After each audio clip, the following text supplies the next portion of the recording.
Today we're talking to Zach Hoskin, an animator at Azra Games.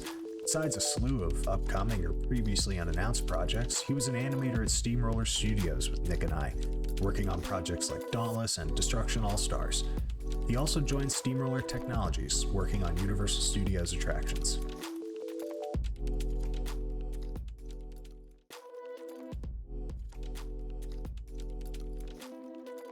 So I met Jalil back in 2017, I think, because it was like a college trip to somewhere. I forgot exactly where I met him, but I know it was like late college, like I just graduating out of college.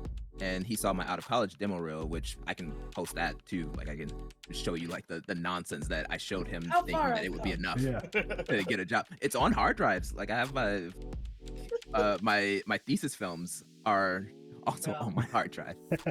But I met him, and the way he described my work was like, oh, it's like you're cooking a steak, but you didn't cook the steak. You only put the sear marks, and then you presented me a raw steak with a bunch of sear marks on it.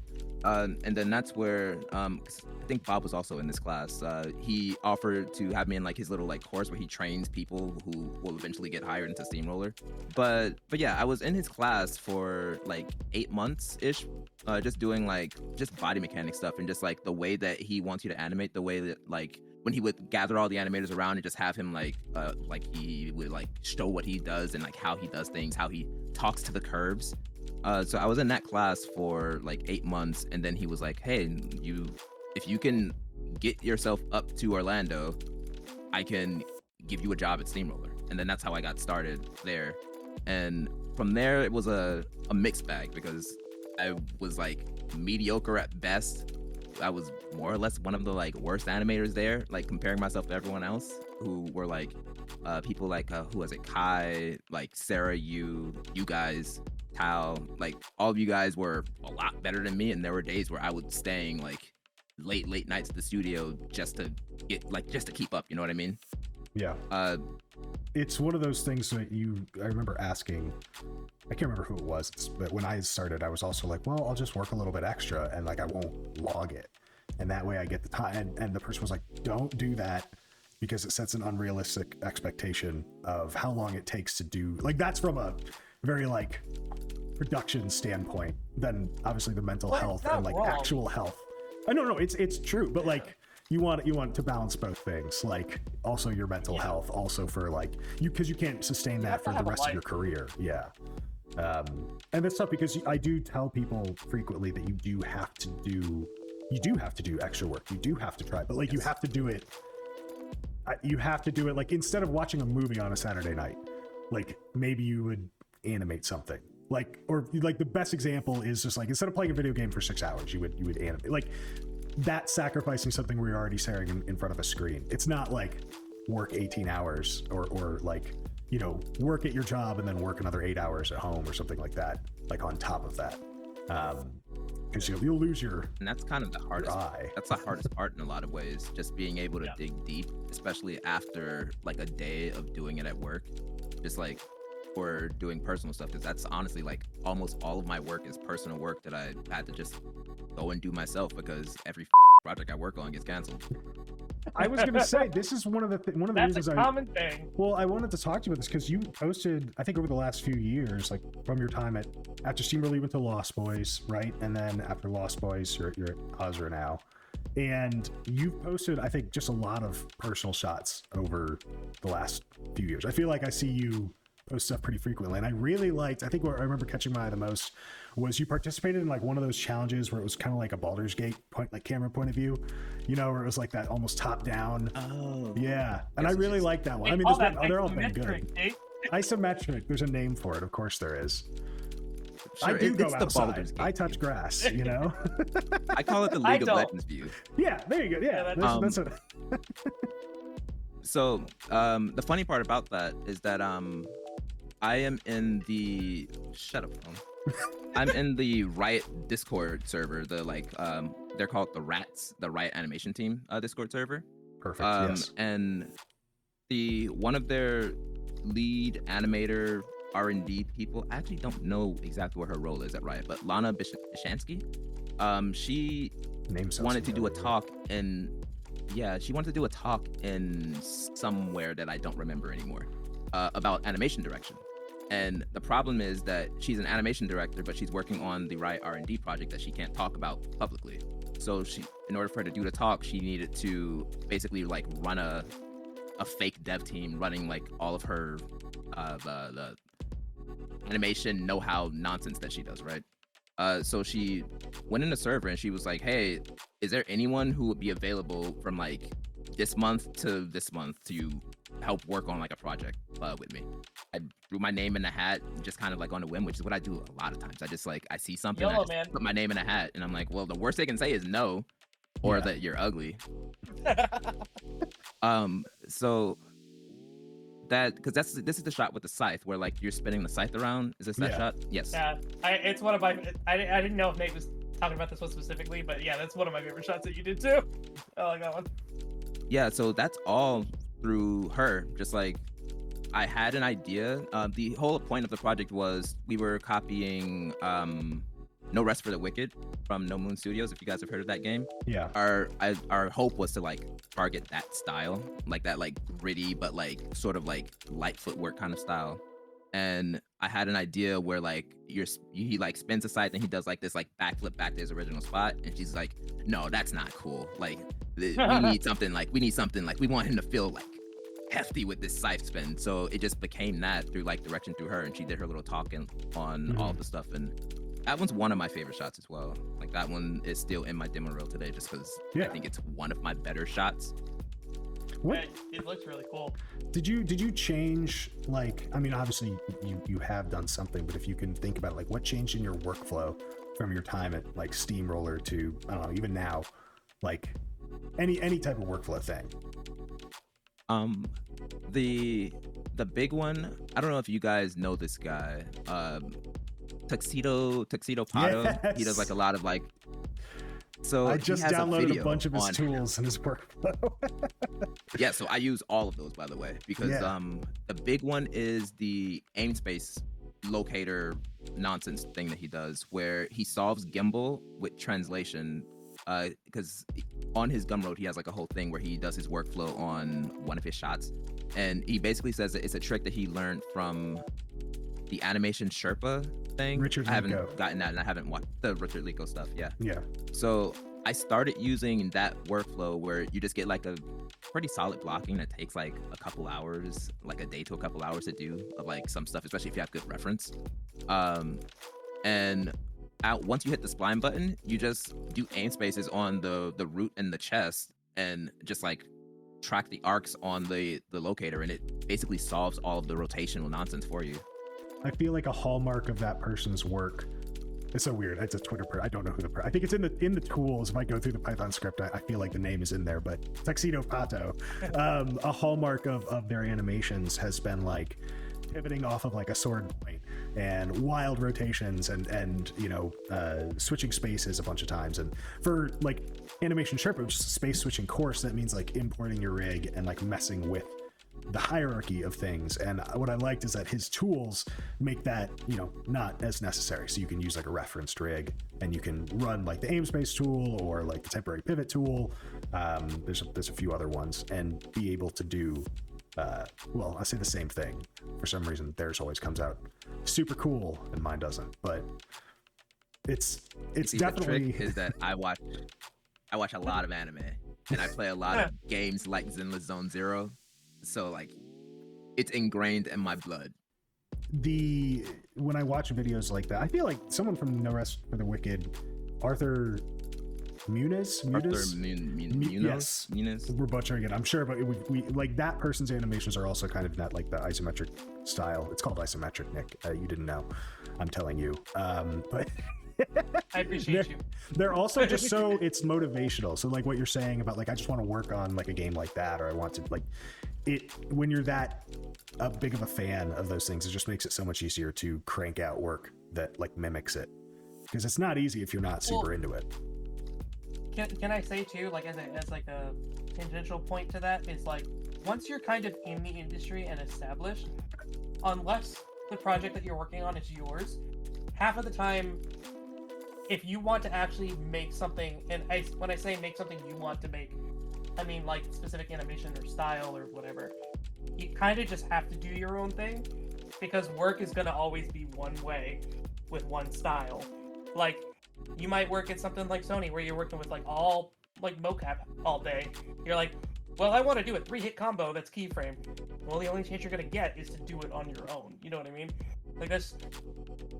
I don't know if that's a good, bad, or just horizontal thing with the industry, but it's just kind of a thing that happens. Yeah, a fact of life. Like it's like it helps if you're working. Hazard. Yeah, exactly. Occupational hazard, I like it. Yeah. if you get to work in a studio that's lines up 1-to-1 with what you like, that's awesome. But it's just it's rare to have like every single thing line up with your like perfect experience. Right. It's also, I think, kind of healthy for you to explore other types of animation. Or like I find that I'm not very good at stylized. I'm not very good at like pushing those boundaries as much, because my work history just hasn't really been that. I don't have a lot of shots or shows or things that I've worked on that have been super cartoony or anything like that. So I'm trying now actively to like do that in my spare time. And yeah, it's not easy. I keep wanting to go back to the same old, and just do like hyper realistic. You know what you should do? I don't know if Zach has done this, but if you want to specifically if you want to try something that's stylized and push, do a jump animation. Like, doing like a game jump, or like an Overwatch style jump, dude. You want to talk about a broken looking character, but it feels so good when you see it. Like, the way that they stretch and break the rig, it's so good. It's so fun to look at. Yeah, I would say, like, just on that point, I am like you, but the opposite, where, like, I hated mocap. I hate doing mocap. Mocap is boring to me. Like, at work, I'll do it for a paycheck, but I don't want I'll do it for a paycheck, but, like, when I have to do, like, gesture 0001, that's, like, guy waving, and then gesture 0002, guy waving, but sideways, and gesture 02 of guy waving, but he turns to the left 90 degrees, that drains me, like, mentally, and it makes me sleepy.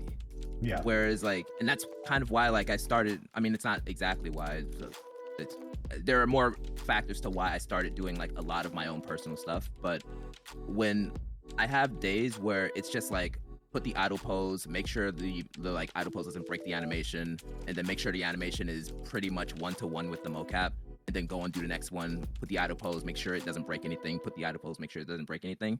It's so tiring to me, and I know that's not all mocap is, and that's something that, like, I learned as I've been going. Just, like, find something cool online, and that's where I found I cannot remember for the life of me the name of the YouTube site, but it's those guys who, like, it's the Asian mocap guys. Yes. My favorite do, channel. like, all the combat animations. Yes, they're like 4 videos of ours where I caption their name. Yeah, I would just find the ones that look cool and just be like, okay, well, here's what I've learned up to this point. Let's try and make it look cool.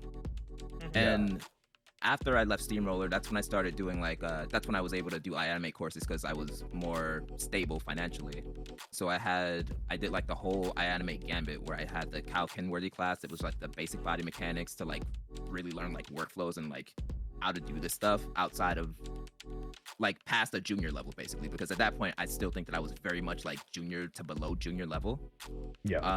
And then it was like Kyle Kenworthy into, like, Kevin Rucker for the advanced body mechanics class, and then this one I took a break for a little bit because I was at Lost Boys and just kind of, like, working and everything. But towards the end-ish of my Lost Boys time, I did the Ricky Wood class, where it's like the making a in-game cinematic class.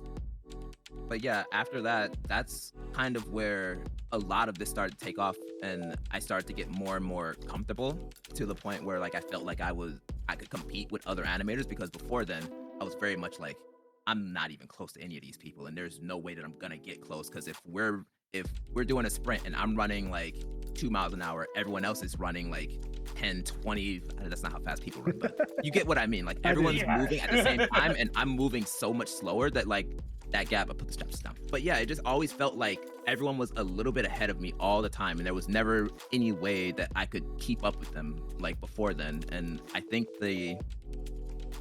just going through those classes and learning like the workflows of various other people, and just like honestly getting the reps in, just honestly just like repetitive, just like animate something, animate something, animate something. That's kind of how I got to the point that I'm at now, where now I feel like I am a competent animator. I don't think I'm like senior level animator yet, but some people say that maybe, but I don't think so yet. It's just a matter of just getting the repetition in, and if I'm practicing and everyone else is not practicing, then I'm gonna eventually catch up. Can I just say, that's the way that you described having, for lack of better phrase at the moment, like the fire under you, like the fire beneath your feet to keep working and get better. The way that you just talked about it and described it was so much more of a healthy way of actually sitting down and like, because a lot of artists and animators will feel this way, right? Like, you're not the only one where it's like, no, they're better than me. Like it's just a fact. Those people are better than me. So now I could just get better and it'll be fine. Like you look at it in a way and it's like their work is better. They are better animators. That to me, like that's the pressure off. I could just get better. I can just do my thing at that point. Like the way that you were describing. Yeah, I see what you're saying. Yeah. Versus, sorry, it's convoluted, but like the other way of looking at it is like, oh, they're better than me. I'm never gonna get that good. It's like, yeah, no, you will. It's just time, like putting in the reps. What's a good so Eddie's was a really good lead. I think it was also because I felt like besides all of the animation stuff, Eddie felt like a peer when I was talking to him, and not necessarily like an age thing. It just felt like I was talking to a normal human being who was empathetic to me. And I've had a lot of really good leads, and we've had a couple of them on the show. But like, Zach, what makes, you've worked in a couple different studios since then. Like, what makes a good lead? What makes a good senior, I guess? Just that, I kind of agree. It's that level of like personality, not personality, what's the personalness? Like empathy? There's a certain level of empathy that you need, and just like someone who you are willing to like go down with the ship with, you know what I mean? Like this person is such a great like leader. They're fighting for you. They are fighting the powers that be to make sure that you have a good life. Someone who's got your back. Yeah, Yeah. Nick said it better. That's basically what I No, mean. but I mean, I think Nate and I had talked about this before, where it was like, and it's the reason that we like people like Eddie and Chris, where it's like, I don't know if, I don't want to put words in your mouth, Nate, but to me, the way that I view them as like leads was always like, I view you not just as my lead, but as my friend, right? And I know that we both, like, we have this friendship and like leadership, like subordinate like relationship, but I also know that you're just gonna be honest with me. Like nothing, I feel like when you have that level of empathy or friendship with them, you know that it's like anytime you get feedback from them, even if you get a 20-minute review, it's literally just, we just want to make this look good or better, or the idea has to change, let's workshop it, any number of those things. And the way that they break it down and like they give it to you, you never feel attacked. You never feel like you did anything wrong. It's just like, hey, this isn't what we needed. Let's change it. Let's get it to where it needs to be, kind of thing. Right.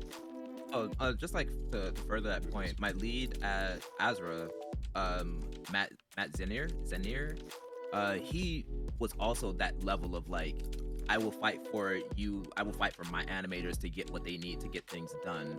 And like he was at that level of like that Eddie level where like I care about my workers and I want to make sure that my workers have what they need to succeed, and I'm gonna get them that however or whatever I have to do to get that. Like that level of like I'm gonna fight for my workers is something, and that just being able to like help you get the shot to where it needs to be, like that. Yeah. That level, that's what I'm looking for in like a lead. I think it's almost like happy, healthy people do better work. It's true. That's crazy. I do think that like when we started, like I was saying, that was our first role, and the reason I say it is because I think when you're starting out and you're a junior, you need someone to be, even if it's not like they all ended up being like our friends, but like that friendly relationship. You're so in your own head when you're a junior or a new animator, and you're so worried about everyone being ahead of you, or, you know, I'm not good enough, that you need someone to be like gentle about it. You need someone to like explain notes in a way that was working for me, not necessarily the way that, you know, explaining notes for another person doesn't work for me the same way. So I found that with Chris and Eddie, and they did put in the time and they did go the extra mile. But I think that as I've gone on, I've realized that it's not necessarily like I can't be best friends with every animator I work with, but I can bring that same level of like, we're like, if I'm a lead or if I'm a senior, that I need to like do everything I can to make your job easier. And that's whether that's in feedback, whether that's in, you know, getting you the tools you need, or just being someone you can talk to. Like, those are all important things. I don't think I do them all particularly well at this point. I'm still working on it, but it's a more of a well-rounded job than I think I thought it was initially. It's not just like, are you a good animator? Because a good animator isn't necessarily a good lead, usually a hallmark of one. But yeah, you can also just have a good manager. Well, I mean, we've talked about this before, I think, where it's like, once you become like a senior, like at the senior level or whatever, like up to that point, it is only the job. Like, it is only the role that you are in. So in our case, it would be animation. It's only your level of animation. Once you start getting beyond senior, whichever direction you start branching from it, you get those positions not for your animation skill. You end up getting it for, this dude's really personable, we could put him on a team and he can be in charge. Or this person's really organized, we can put them in a place where that skill will help us in another way. You know what I mean? Like, once you get to a certain level, like these other skills that we're talking about end up being what kind of push you above or set you apart or whatever. Yeah. I think a lot of times also being able to, someone opened my eyes to this at work recently, where it was being the person who knows what questions to ask, or even if you don't know what questions, like find out what you don't know when you're talking to other teams, so that you can disseminate that information to your people.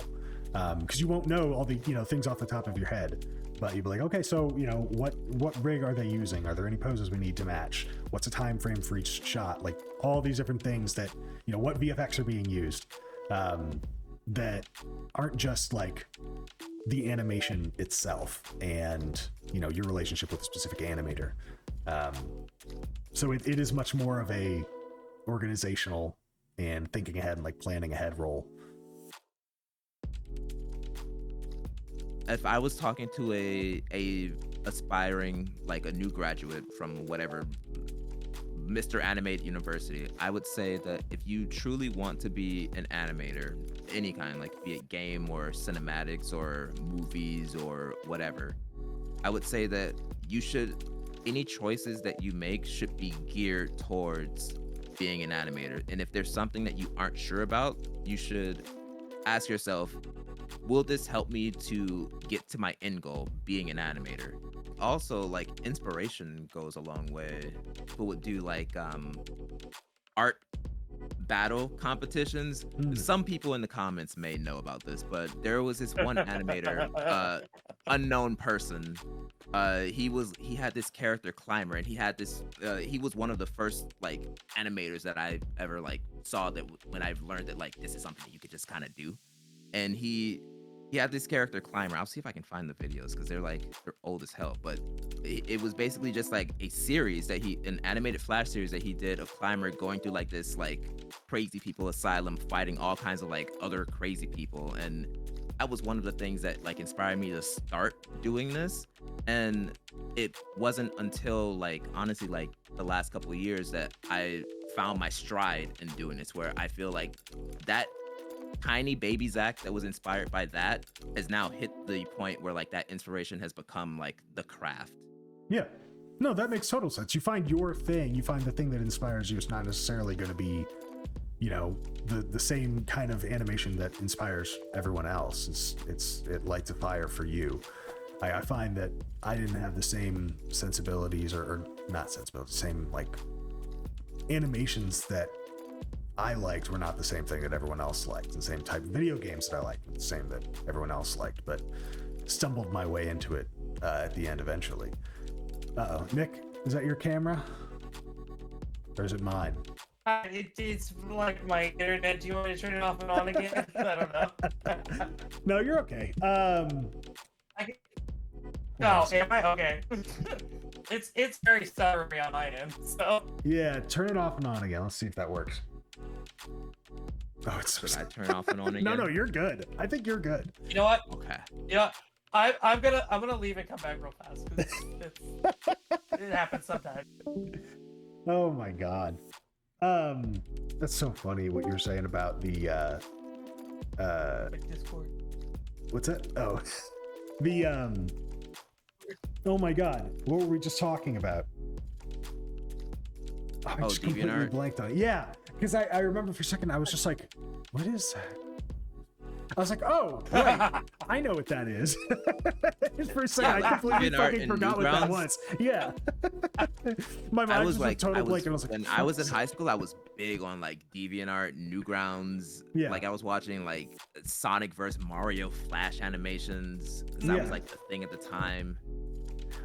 But like pixel art and like that kind of stuff are things that like inspired me, and I steal some of my timing from pixel art, like from fighting games. If you haven't realized it yet, I play a lot of fighting games.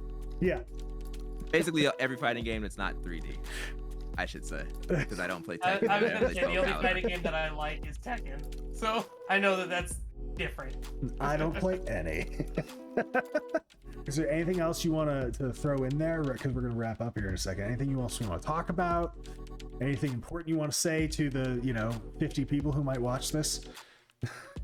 You want to thank your mom, inspirational your dad, anybody, moment? like, Yeah. whatever you want to do. Well, thanks, Mom, for taking me in.